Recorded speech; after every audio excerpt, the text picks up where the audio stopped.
इस परमात्म तत्व को वही प्राप्त कर पाता है जिसका राग बीत गया है, खत्म हो गया है, वैराग्यवान। राधा वल्लभ श्री हरिवंश सद्गुरुदेव श्री प्रेमानंद जी महाराज के दिव्य अमृत वाणी को ध्यान पूर्वक श्रवण करें और इस चैनल को सब्सक्राइब कर ले ताकि सद्गुरुदेव की अमृत वाणी आपको हमेशा मिलते रहे। राधा नाम सदैव जपते रहे। श्री हरिवंश राधे राधे। ज्यादा परिश्रम नहीं है वैराग्य में। विवेक नहीं होने के कारण हम वैराग्य नहीं धारण कर पाते। हम बाहरी बातों को वैराग्य ले लेते हैं, ऐसा कपड़ा बदल लेना या कपड़ा ना पहनना या लौकी का कमंडल, मिट्टी का पात्र, तो हम अपने को वैरागी। बात यहाँ नहीं रुकेगी। वैराग्य का इतना ही मतलब, ये भी एक बाह्य अंग है वैराग्य का, पर वैराग्य का सच्चा स्वरूप है वीतरागा। कहीं कुछ भी अच्छा नहीं लग रहा, कोई भी सुख आकर्षित नहीं कर रहा। लोक लोकांतर की प्रतिष्ठा, मान, सुख, ऐश्वर्य, व्यक्ति कुछ अच्छा नहीं। राग खत्म हो गया। ऐसा उस अक्षर ब्रह्म को, अविनाशी तत्व को जान पाता है। जगते भयो फिरे बैरागी। जैसी हरिवंश प्रपंच बंच सब ये काल ब्याल को खायो। हालत यह है कि जैसे सांप ने मेढक को पकड़ रखा और मेढक सामने पतिंगा को, कीड़े को पकड़ना चाहता है। उसे ये पता नहीं कि मैं खुद किसी का कवल बन चुका हूं, वो एक झटके में मुझे अपने पेट में ले जाएगा। ऐसे ही हम सब हैं, काल के द्वारा ग्रसित है। काल ने हमें पकड़ रखा है, पर हम भोग भोगना चाहते हैं। हम नाना प्रकार की मान प्रतिष्ठा पाना चाहिए। ये पता नहीं एक झटके में हमारा अस्तित्व ही खत्म हो जाएगा।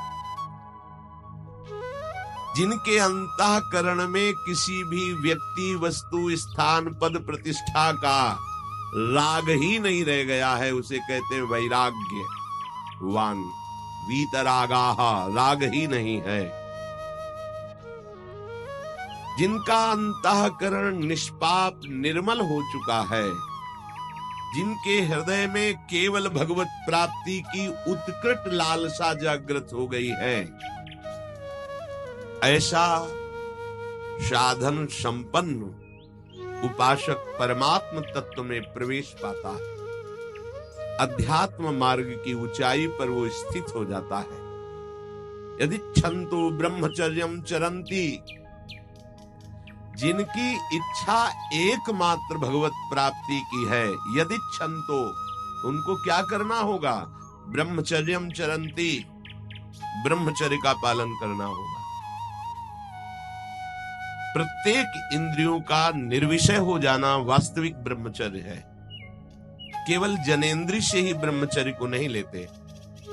हमारी प्रत्येक इंद्रिय भोगों से रहित होकर भगवत अनुराग में, नेत्र प्रभु को देखना चाहते हैं, त्वगेंद्रिय प्रभु को स्पर्श करना चाहती है, घ्राणेंद्रिय प्रभु के श्री अंग की गंध पाना चाहती है, श्रवणेंद्रिय प्रभु के वचन सुनना चाहती है।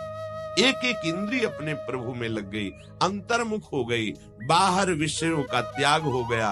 इसे ब्रह्मचर्य कहते हैं। पर प्रारंभिक ब्रह्मचर्य में जनेंद्रिय का ब्रह्मचर्य अत्यंत आवश्यक है। यदि जनेंद्रिय जन्य व्यभिचार दोष से युक्त है तो कदापि उसे भगवत प्राप्ति नहीं हो सकती। शुभ गति व्यभिचारी शुभ गति चाहे, असंभव। और भगवत मार्ग में सबसे बड़ा दुश्मन यही व्यभिचार दोष है, काम। इसी से हमारा हृदय मलिन होता रहता है। अंधा बटे बड़ा चबाए वाली दशा रहती है। हमें 50 वर्ष हो गए, अरे 50 जन्म हो जाए, तुम व्यभिचार करो, गंदी बातें करो, गंदे चिंतन करो, सो समय व्यतीत कर, अनंत जन्म व्यतीत हो गए, भगवत प्राप्ति हुई क्या? 50 वर्ष से भगवत प्राप्ति हो जाएगी क्या? 5 मिनट काफी है भगवत प्राप्ति में। एक बार नाम काफी है। वो स्थिति तो लाओ। बार बार बहिर्मुख वृत्तियों के द्वारा विषयों में सुख बुद्धि कर लेने से हमारा सारा का सारा अध्यात्म चिंतन बदलता रहता है, इसलिए लाभ नहीं मिल पाता, एक रस चिंतन नहीं रह पाता। बार बार विक्षेपी विषय करते रहते हो, हम सहते रहते हैं और भोगते रहते हैं। एक बार तो हिम्मत करके उठो, अब लो नशानी अब ना नशई हो, एक बार तो दृढ़ बनो। बस मन के अनुकूल चलने की बात को तुम्हें रोकना होगा, तभी तुम्हारे अंदर यदि क्षण तो ऐसी इच्छा जागृत होगी। पक्का पक्का ऐसा ही है, जब हम किसी विषय के वेग को सहते हैं, विषय नहीं भोगते, तो मन बहुत जलाता है। उस जलन में फिर एक ही बात होती, बस भगवत प्राप्ति हो जाए, झंझट खत्म हो जाए। कब तक हम इसमें चलेंगे? एक बार भगवत, वो जलन हमको भगवत प्राप्ति की इच्छा प्रकट करती है। अपने लोग क्या करते हैं, जलन को मिटाने की कोशिश करने लगते हैं, तो भगवत प्राप्ति की इच्छा क्या, भोग प्राप्ति की तृष्णा जागृत हो जाती है। भोगे हुए भोगों को बार बार भोगने की इच्छा का नाम तृष्णा है। बाहर और भीतर से कोई सहयोगी नहीं, जल रहा है उपासक, तब रास्ता निकलता है भगवत प्राप्ति का, तब इच्छा प्रकट होती। अब नहीं, बहुत जल लिया, अब तो केवल प्रियाजू के समीप जाना है, अब तो प्रभु के सानिध्य में रहना है, नहीं इन भोगों की जलन में जलना है। पर यहां तक पहुंचने के लिए जलना होगा, तभी लिखा सहित सहित बाढ़ है भगति तास्तिति क्षस्य भारत, क्योंकि आगमा पाइनो अनित्यास, ये नाशवान काम क्रोधादि तुम्हें प्रेरित करेंगे, तुम इनके वेगों को सह जाओ, ये स्थायी नहीं है। आगमा पाइनो है, आने जाने वाले हैं, और ये सहन करने से नष्ट होते हैं, भोगने से बढ़ते हैं। यदि क्षण तो, अगर भगवत प्राप्ति की इच्छा है तो ब्रह्मचर्यम चरंती, ब्रह्मचर्य का पालन करना ही होगा, इसमें कोई गुंजाइश नहीं, क्योंकि आप चल ही नहीं सकते। ध्यान से सुन लो, ये मनोरंजन का मार्ग नहीं है, इसमें मन ही मार तनहारी के वृंदावन में गाज, इसमें मन मारना होगा। प्रायः ये मन को दुलार करने वाले लोग कभी भाग्य से सत्संग में भी आ जाते हैं, कभी श्री विग्रह के दर्शन करने भी मंदिर पहुंच जाते हैं, कभी तीर्थ याटन भी करते हैं, पर इनका कोई लक्ष्य नहीं होता। आज सुन लिया सत्संग, बढ़िया है, लक्ष्य नहीं होता। यहाँ लक्ष्य वालों की बात हो रही। यदि क्षण तो, यदि तुम्हारी ऐसी इच्छा जागृत हो रही किसी जन्म में भगवत प्राप्ति करनी, तो ब्रह्मचर्यम चरंती। आप सच्ची मानिए, जिसके निकालने में तुमको सुख की अनुभूति हो रही, उसको रोकने में कितनी सुख की अनुभूति होगी। उन्मत्त हो जाओगे, बहुत जल्दी आपके सारे के सारे करण भगवदाकार होने लगेंगे यदि आप ब्रह्मचर्य का पालन करेंगे। शरीर स्वस्थ, हल्का, मन प्रसन्न, नींद आदि पर विजय, कितने गुण ही गुण। और ब्रह्मचर्यहीन आलस्य, प्रमाद, भोगों का चिंतन, मन का डिप्रेशन में पहुंचना, कमर में दर्द, टांगों में दर्द, सर में दर्द, घबराहट होना, बिना किसी कारण के मन भयभीत हो रहा है, भोजन अपच हो रहा है, बिना किसी प्रक्रिया के वीरनाश हो रहा है, बिना किसी प्रक्रिया के। काहे को मृत्यु स्वयं स्वीकार कर रहे हो, ये मृत्यु है।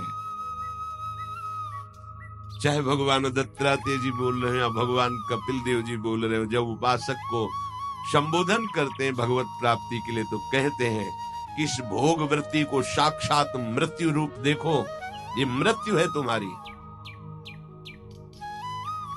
जब शरीर राग त्यागना है तो तुम शरीर से भोग भोगोगे, तो आसक्ति शरीर की पुष्ट होगी, आसक्ति भोग सुख की पुष्ट होगी, है नहीं। कितने दिन शरीर रहेगा, कितने दिन भोग रहेंगे। विचारवान बनो, ब्रह्मचर्यम चरंती, ब्रह्मचर्य का पालन करो।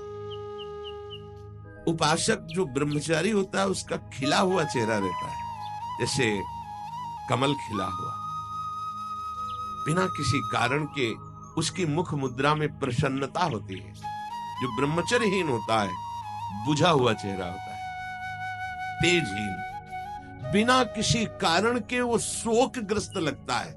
बैठा है, आपको लग रहा है शांत है, लेकिन आप चेहरे को देखो, वो एक शोकग्रस्त है, कुमलाया हुआ चेहरा, अशांत चेहरा, मुख प्रसन्न, तन तेज विराजा। यह है ब्रह्मचर्यम चरंती भगवत आराधन संपन्न उपासक का। जैसे आग में पैर रखते हुए कोई चले तो कैसे चलेगा, ऐसे ही ब्रह्मचारी की पहचान है। इतनी स्फूर्ति उसके अंदर होती, जैसे आग में चलने वाला पूरा पैर नहीं रख पाएगा, अगला कदम रख देगा क्योंकि ताप लग रहा है, ऐसे उसकी स्फूर्ति होती पैरों में। उसकी आंखें एकाग्र रहती है, चंचलता इधर उधर या बार बार झपकना, ये विषयी पुरुष का लक्षण। बार बार पलक झपकना, ये विषयी पुरुष का लक्षण। इधर उधर ताक झांक, चंचलता, ऐसा बैठे तिनका तोड़ रहा है, पैर हिला, ये सब विषयी पुरुष के लक्षण। ये तो बिल्कुल साधारण स्पष्ट दिखाई देता है आदमी विषयी है या ब्रह्मचारी है, एक सेकंड में लक्षण होते हैं। आपको जब भगवत मार्ग का अवसर मिला है तो गृहस्थ हो, संतान हो गई, ब्रह्मचर्य से रहो। नहीं चाहिए संतान तो भ्रूण हत्या, गर्भ हत्या जैसे महापाप करने की क्या जरूरत है। उसी वीर से संतान उत्पन्न होती है जिसको आप नष्ट कर रहे हो, जिसको आप ऐसे पानी में बहा रहे हो, व्यर्थ फेंक रहे हो, तो उसको भ्रूण हत्या का पाप लग रहा है, तो तुमको पुण्य लग रहा है, वीरपात कर रहे हो तुम्हें भी वही हत्या लग रही है, क्योंकि उसमें वही जीवात्मा है जो मां के गर्भ में जाके बालक रूप धारण कर लेती है, उसको तुम नष्ट कर रहे हो। पर बुद्धि भ्रष्ट हो गई है, समझ में नहीं आता, व्यर्थ में वीरपात करते हो, व्यर्थ में। तुम्हारा भजन बनेगा, तुम अध्यात्म के योगी बनोगे, मजाक है अध्यात्म का मार्ग। होश में हो जाओ, ये मन के दुलार को बंद करो। जब तक इच्छा ही नहीं भगवत प्राप्ति की, तो फिर तुम कैसे भगवत प्राप्ति कर पाओगे? भगवत प्राप्ति की इच्छा कैसे होगी जब तुम्हारी इस तरह से निंदनीय वृत्तियां हैं? इंद्रियों को दुलार कर रहे हो, मन को दुलार कर रहे हो, भगवत प्राप्ति चाहते हो, आचरण नीच और चाहते हो उच्च पदवी। सावधान हो जाओ।